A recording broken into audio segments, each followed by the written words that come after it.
கட்சியை கலைக்கிறாரா விஜய்? பகீர் கிளப்பும் தகவல்கள். கரூரில் நிகழ்ந்த கூட்ட நெரிசலில் உயிரிழந்தவர்களின் குடும்பங்களை பனையூரில் உள்ள தனது கட்சி அலுவலகத்திற்கு வரவழைத்து ஆறுதல் கூறிய பிறகு கட்சியை முற்றிலும் கலைக்கும் திட்டத்தில் விஜய் இருப்பதாக தகவல் பரவுகிறது.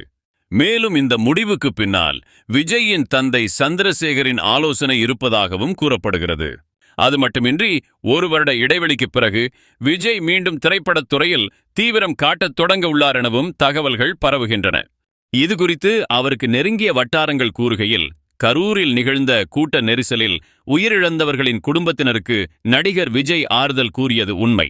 ஆனால் இதைத் தொடர்ந்து அவர்தான் துவக்கிய தமிழக வெற்றிக் கழகம் கட்சியை முற்றிலும் கலைக்கப் போவதாக பரவும் தகவல் அவருடைய அரசியல் வளர்ச்சிக்கு அஞ்சுபவர்களால் திட்டமிட்டு பரப்பப்படும் வதந்தி என கட்சி வட்டாரங்கள் மறுத்துள்ளன.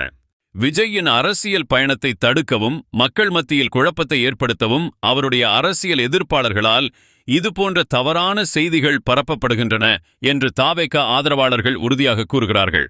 அதே நேரத்தில் விஜய் தனது அரசியல் நிலைப்பாட்டில் உறுதியாக இருக்கிறார் என்றும், கரூர் சம்பவத்திற்கு பிறகு தனது அரசியல் நடவடிக்கைகளை தீவிரப்படுத்த இருக்கிறார் என்றும் நம்பத்தகுந்த வட்டாரங்கள் தெரிவிக்கின்றன.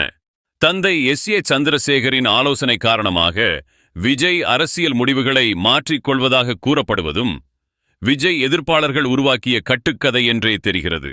விஜய் தனது அரசியல் மற்றும் திரைப்படத்துறை குறித்து எடுக்கும் முடிவுகளை பற்றி அதிகாரப்பூர்வ அறிவிப்புகள் வரும் வரை இதுபோன்ற வதந்திகளை புறக்கணிப்பது நல்லது.